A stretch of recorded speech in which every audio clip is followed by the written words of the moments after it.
So what exactly is this place called again? Theo looked around the passenger seat to shoot me a slightly annoyed gaze as the SUV drove up the empty 2-lane road, jostling slightly as the truck hit a pothole.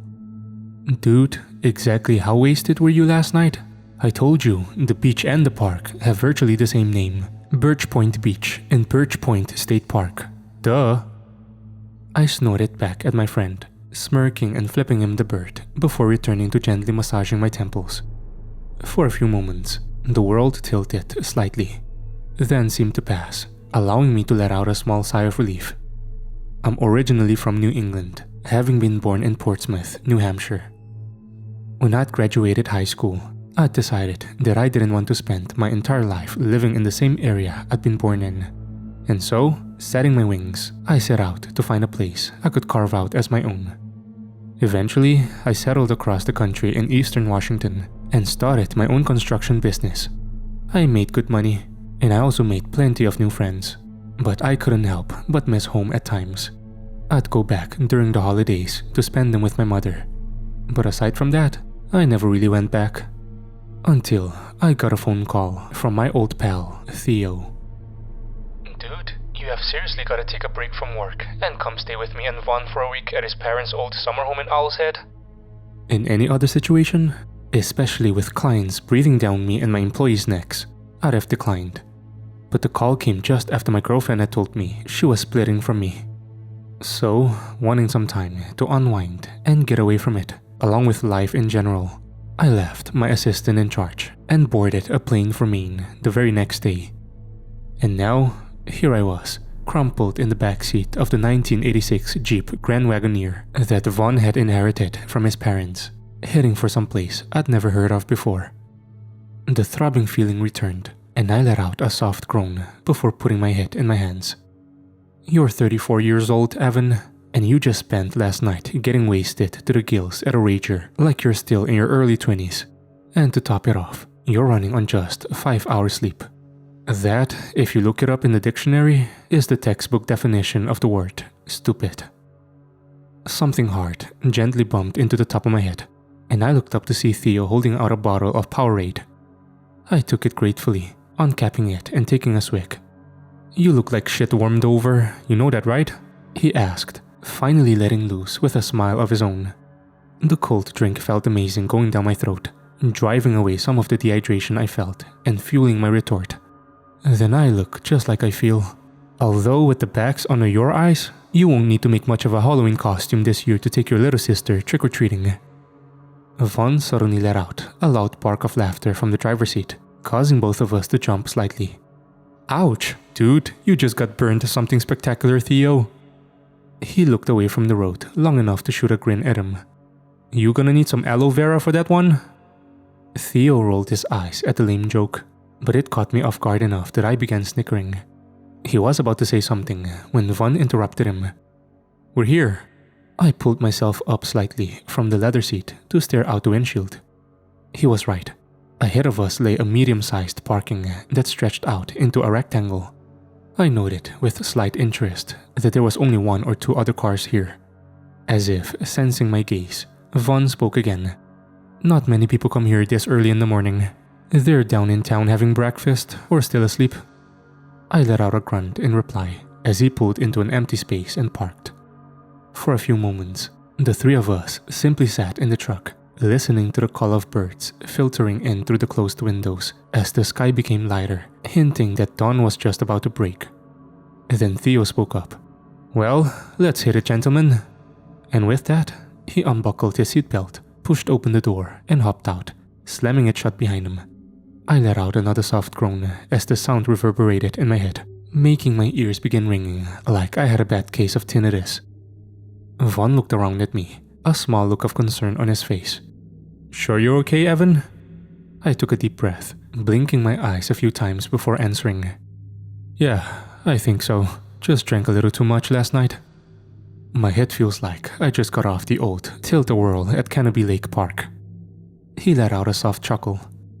Well, you kinda went a bit overboard last night, bro. His face turned back from amused to concerned. Tell you what, when we get to the beach, you can crash on the towel for a bit. Sound copacetic? I nodded, feeling thankful that, out of the two of my friends, Vaughn was the one who had always looked after us.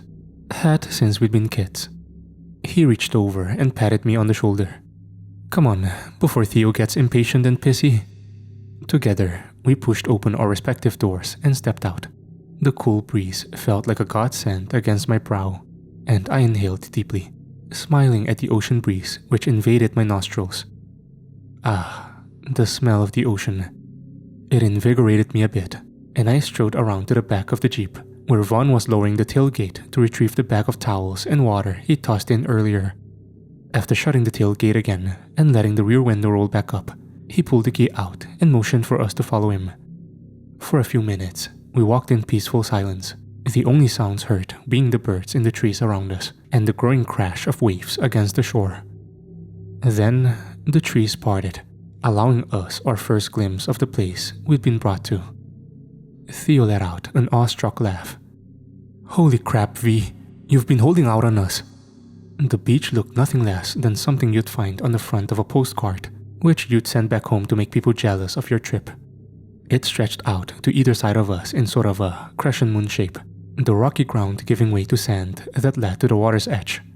Vast swaths of pine and fir trees encircled the entire beach, looking very much like sentries guarding a hoard of treasure, and the smell of pine needles intermingled with the ocean spray.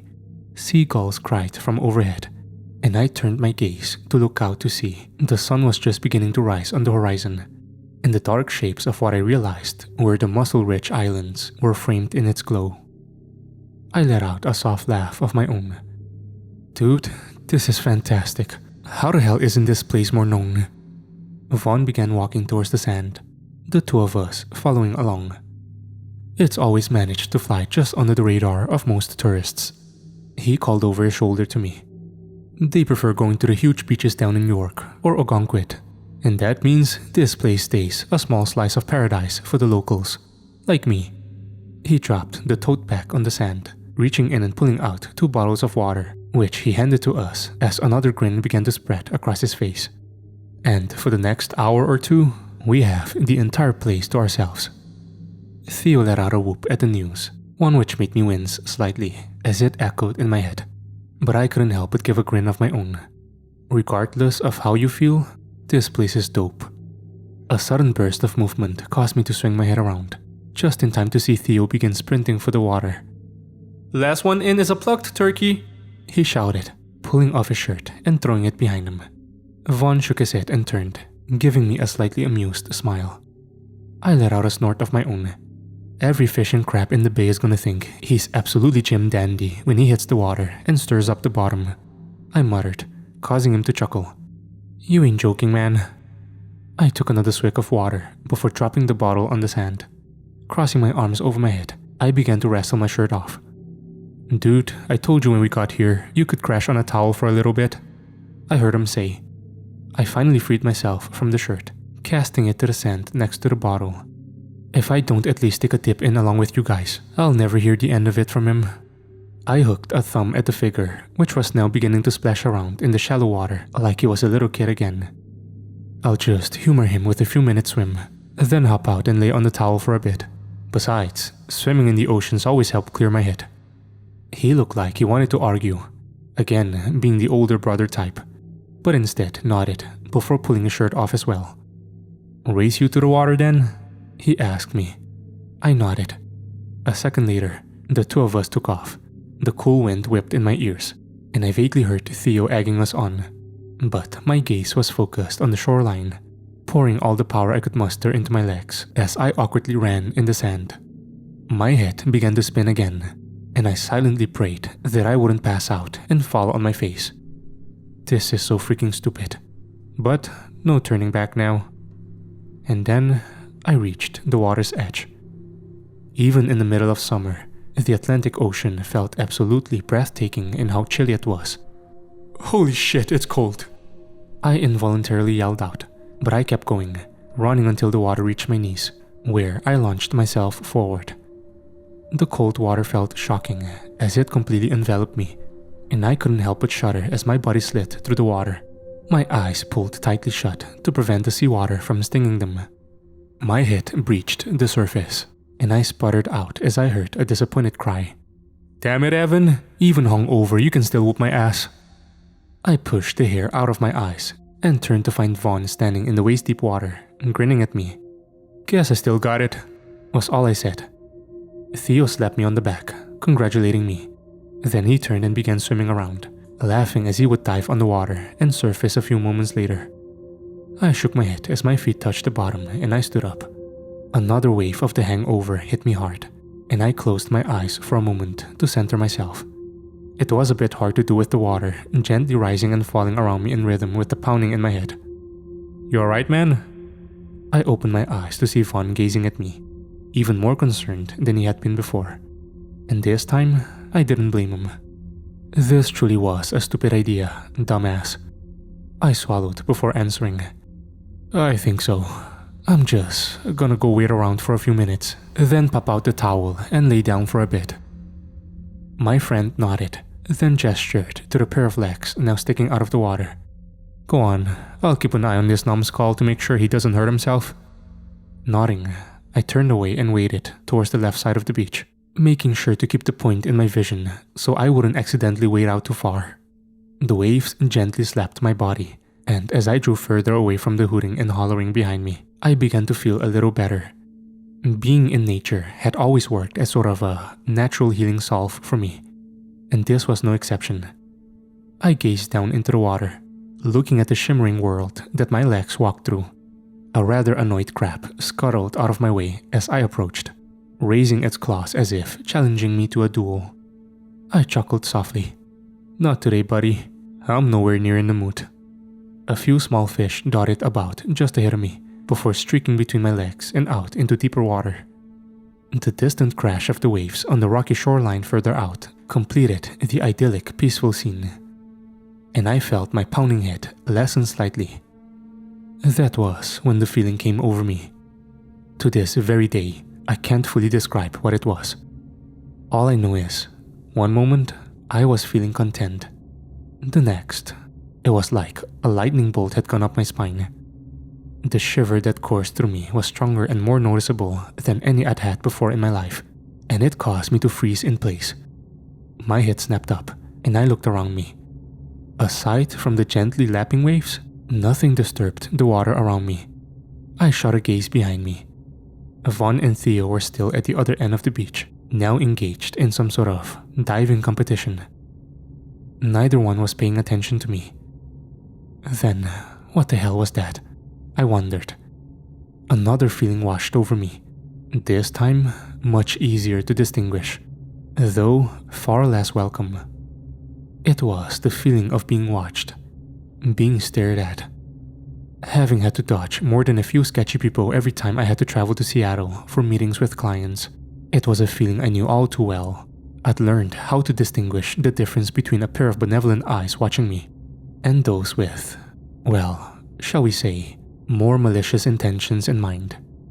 This feeling was firmly in the latter category. My gaze suddenly swept up towards the tree line. I remembered seeing the two other cars in the parking lot, and my mind began to conjure up the image of someone standing just inside the tree line, watching us like a scene from a horror movie. But nobody stood staring at us. Not that I could see anyways. Still, the feeling persisted, almost seeming to grow in intensity a little. I gave my head a shake. Get a grip, dude. Nobody is watching you. Nobody else is here. Wanting to take my mind off it, I instead turned and looked ahead of me, down into the water. The light-colored sand and pebbles stretched away for another 15 or 20 feet.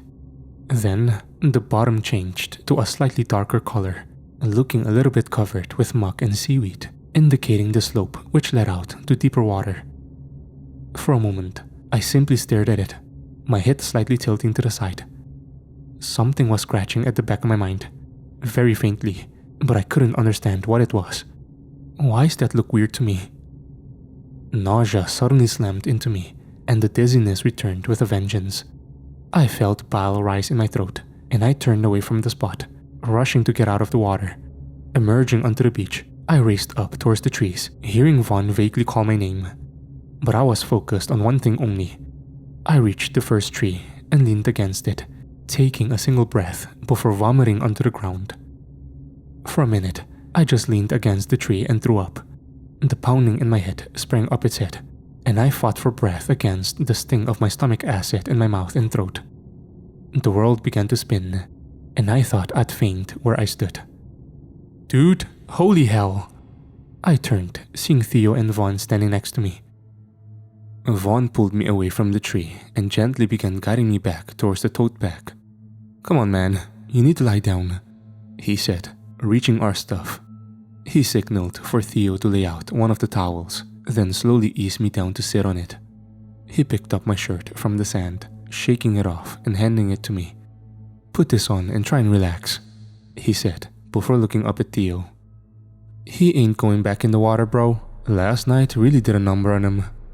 I heard Theo let out a slightly disappointed sigh. Sure, whatever. He used to be able to hold his drink a lot better than this man. That's because I gave up the party life and grew up, unlike you, I thought, but kept my mouth shut. Pulling my shirt over my head, I lay down on the towel so I could look out at the dark water. Vaughn spoke again, slightly annoyed by my friend's tone. Look, he needs to rest. You can go back in the water if you want, but keep an eye on him. Where the hell are you going? Theo asked. I'm going to take a quick hike on the trails to cool off, especially after that little quip you made about our friend. I began to close my eyes. Sleep was calling my name, and she was insistent about it this time. I heard Vaughn walk away, muttering to himself. Theo appeared in the narrow band of my vision. He looked down at me, a slightly guilty expression on his face. Then he leaned down and patted my shoulder. Feel better, bro, he said softly. I grunted in reply as he turned to run back to the water. As I stared at the ocean, the feeling I'd had while waiting returned to me. This time, dulled by the encroaching sleep. For a moment, I realized it almost felt like something had told me to keep moving forward. A new feeling poked its head out. One I couldn't place, but it was just as quickly chased away. I heard Theo splashing, signaling he'd re-entered the water. My eyes closed. For a small time, I lay in a sort of half-awake, half-asleep state, listening to the sounds of the gulls overhead and the splashing of my friend in the water. The rising sun felt warm against my wet skin. There was suddenly a single splash, louder than the others, almost pulling me back to the waking world. Then, it was quiet, peaceful. A small smile crossed my face. The next thing I knew, I was being shaken awake. For a few moments, I attempted to resist, as I'd been in the middle of a very pleasant dream. But the shaking remained insistent, and I gradually became aware of a voice calling my name. Evan, wake up, man! Please! I let out a grunt, signaling I was awake as I rolled over onto my back. The voice came again. Come on, buddy, you need to wake up. I finally cracked my eyes open, jamming them shut against the blinding sun. I'm awake, I muttered, pulling myself into a sitting position. My head still throbbed, though not as much as it had before.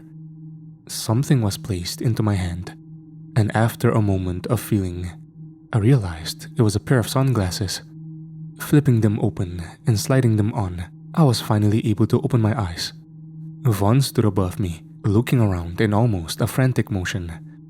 When he looked down at me, I snapped fully awake as I caught sight of the expression adorning his face. He looked beyond worried. Dude, what is it? I asked. Did you happen to see Theo leave the beach? Or even hear him say something about going anywhere? His question made me rise to my feet on slightly shaky legs. I looked around. The beach, aside from the two of us, was completely deserted. Nobody played in the water, and nothing moved in the woods behind us. The hell? No, I finally answered. No, I didn't. The last thing I remember was him running back to the water after you took off. I heard him splashing around, and then I fell asleep.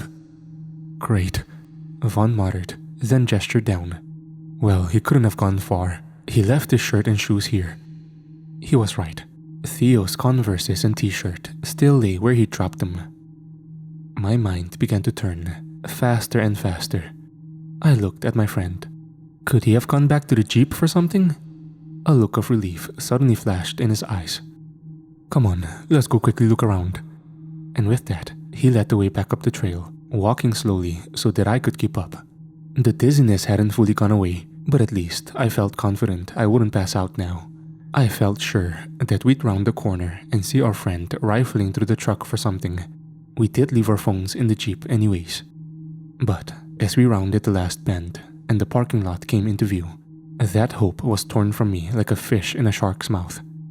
The jeep sat silently where we'd parked it, the doors still locked. Shit, Vaughn hissed as he stopped for a moment. A rustling sound suddenly came from the direction of one of the trailheads, and we looked up, half expecting to see him. But instead, a stranger walked out of the woods in hiking attire. He cast us a look as he walked to his car and got in, starting the engine and driving away. Vaughn cursed again. Come on, we need to get back to the beach and try to find him. I agreed, and the two of us, half naked, half ran back to the beach. The slight annoyance I'd had towards Theo when I'd been woken up had now been replaced by a slight worry. The guy can be a complete jackass at times, and he can also be a bit self-centered, but he's my friend. We burst back out into the sunlight and looked around the empty beach. Nothing had changed since we left. Let's check the woods around the edge and the oceanside trails, then we come back here, I said, offering a plan. He nodded, then looked at me. You good to check the right side on your own for a few minutes? I nodded, and he patted my shoulder before taking off towards the left side of the beach. Turning towards the right, I did the same. For what my waterproof watch told me was 10 minutes, but felt more like an eternity, I walked through the trees and along the trails, calling out Theo's name. I could hear Vaughn doing the same. The faint sound of his call drifted across the mouth of the bay. Finally, I made my way back to the beach, the worry intensifying from finding no sign of him. God, I hope he didn't do something monumentally dumb and hurt himself. Vaughn's met me by the towels. I shook my head as he raised his hands to me. He let out a loud sigh as I stood next to him. I didn't find him either, he simply said, and then began rubbing the back of his neck, a trademark sign he was beginning to stress out. Tell me again the last thing you remember seeing of him, he asked me. I took a deep breath and spoke. Like I said, man, I remember him leaning over me after you'd gone. He leaned down and told me to feel better. Then I heard him run back to the water. I heard him splashing around for a minute. Then I heard a loud crash. And then I trailed off as something began to connect in my mind. The jigsaw pieces came together quickly, and I felt a shiver shoot up my spine as the realization hit me.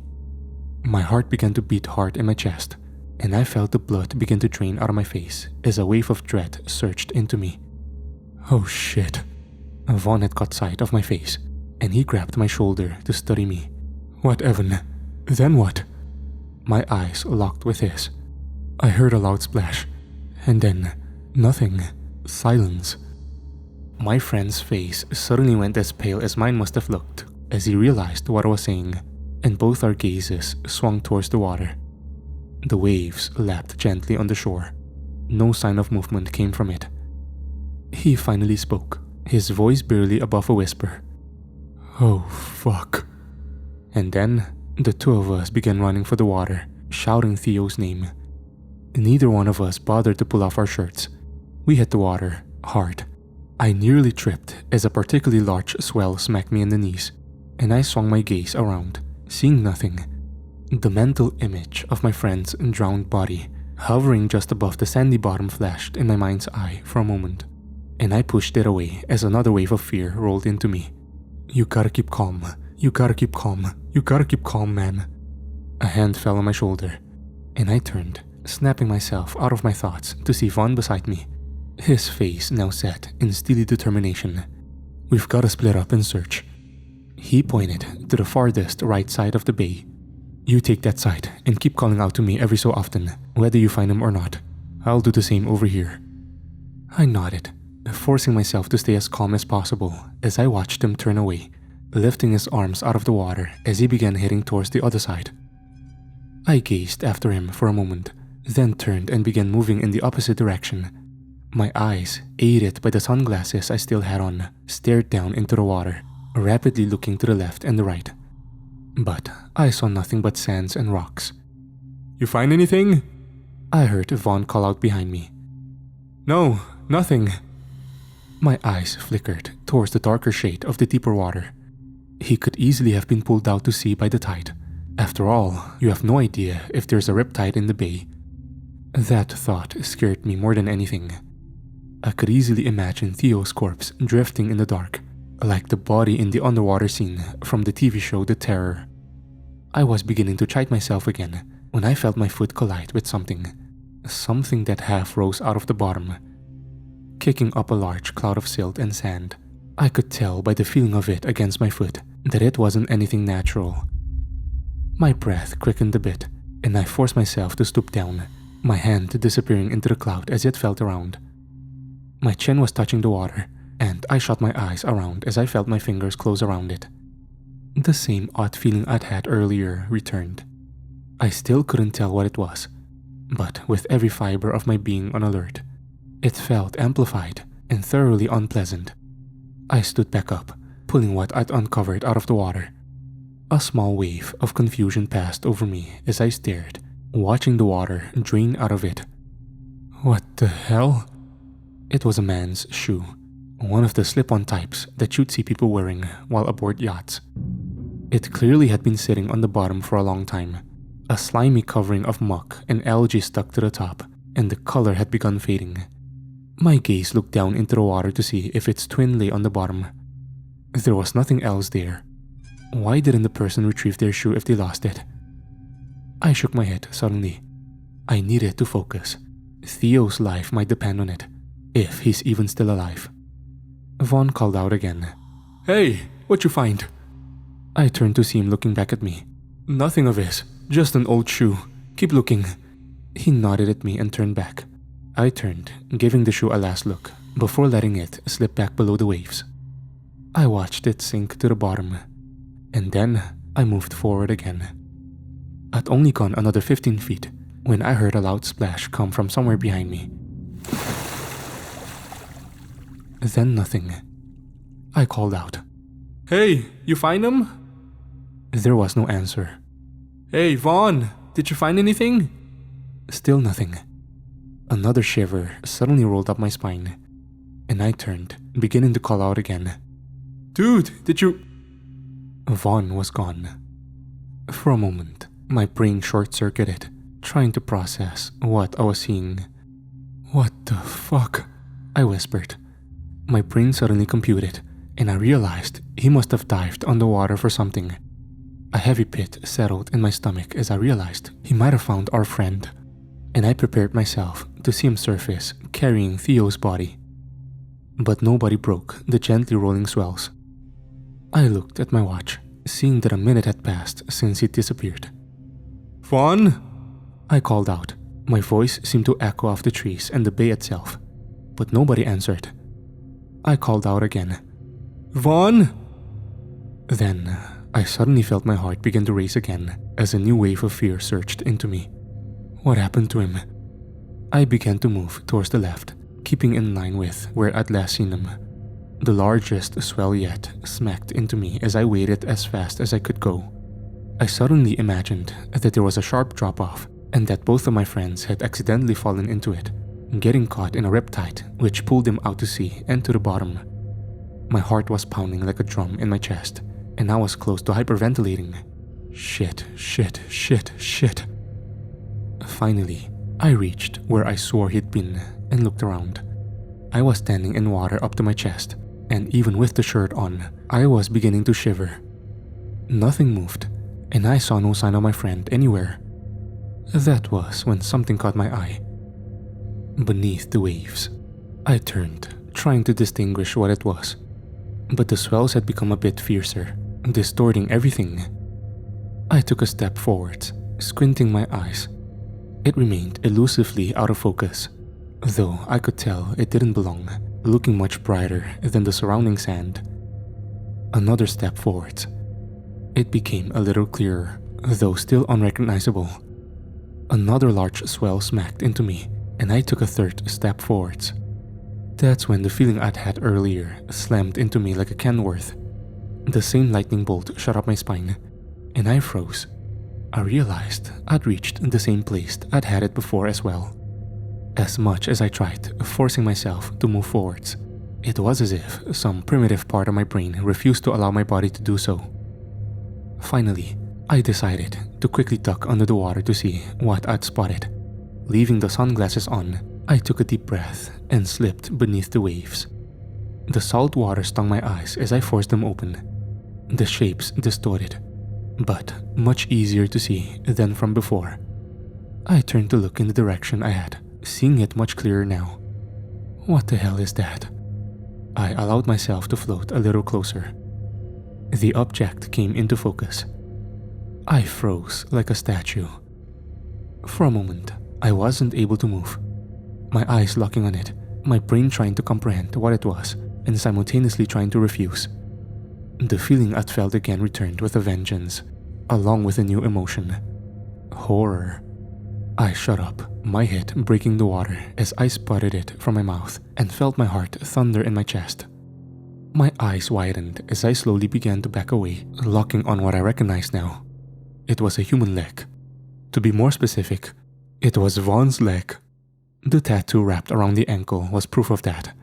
It lay on the bottom, and from what I saw, it ended by the upper thigh. My eyes flashed around, looking frantically at the water around me. Fear, like I'd never felt, kept crashing into me in bigger and bigger waves. A shark. There's a damn shark in here, and it just killed both my friends. The thought spurred me to take another step backwards. As I did, the thought occurred to me to look for any pools of blood. The last thing I wanted was to accidentally step into one. I looked back at the leg, my eyes following up the calf, to the knee, to the leg moved. I froze again. What? For a moment, I stared, wondering if it was an involuntary twitch. Then, the leg began to thrash, kicking out hard, almost frantically. There was no way it would have been able to do that unless it was still attached to the body. My eyes again moved up the leg towards the thigh, and I suddenly felt as if the wind had been knocked out of me. Vaughn's leg disappeared into the mucky bottom of the bay. As I stared, something began to take shape. Something my eyes hadn't caught before, and I felt a new wave of horror and dread hit me as I realized what I was seeing. A line in the muck, one that seemed about 3 or 4 feet across, one that I realized had teeth poking out from either side of it, sharp, translucent, needle-like teeth.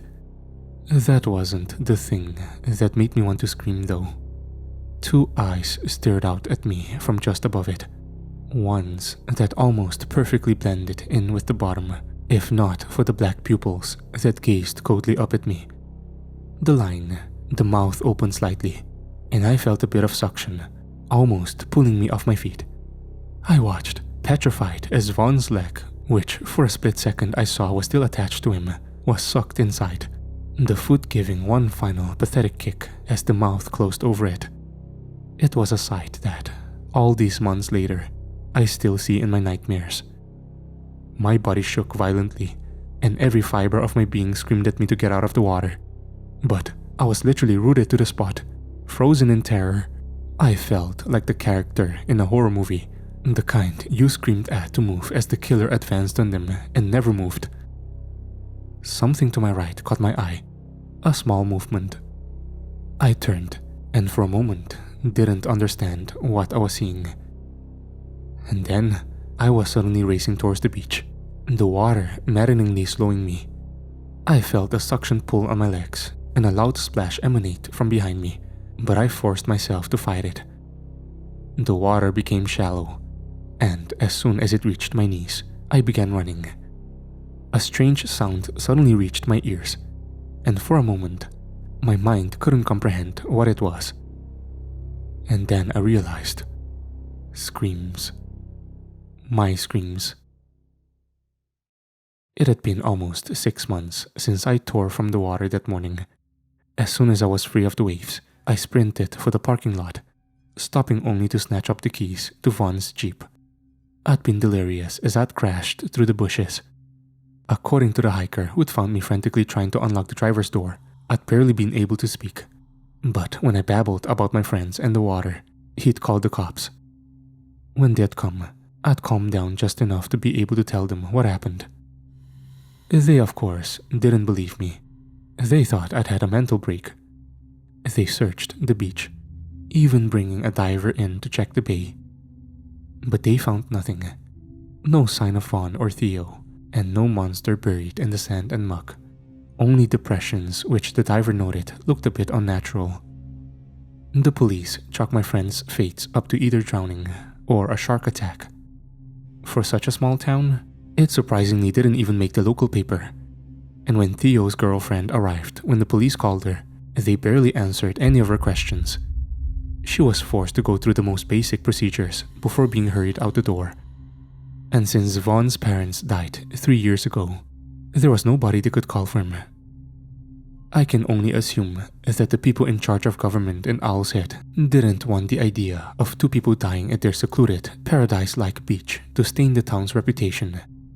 Bastards. As for me, as soon as I was released, I flew straight back to Washington. I've tried to get back to as normal a life as possible, but it's been impossible. When I need to report to my clients in Seattle, I now video call them instead of traveling there myself. I tried one time, but as soon as my eyes spied the massive ocean stretching out away from it, I began to shake so badly that I had to pull over. I can't stand to even see the ocean anymore. Hell, I can't even stand to be near a fucking lake. Not without being reduced to a screaming, blubbering mess. I know what it was. Growing up, I'd always gone to the Boston Aquarium during summer vacation with my mother. I'd wanted to be a marine biologist for a time, and I begged her to take me to see all the creatures I used to adore. And I remember staring into one particular tank, watching a monstrous-looking fish bury itself into the sand, waiting for a prey to swim by so it could leap up and grab them before swallowing them whole. One that was only about 3 feet long, 5 times smaller than the horror I saw that day.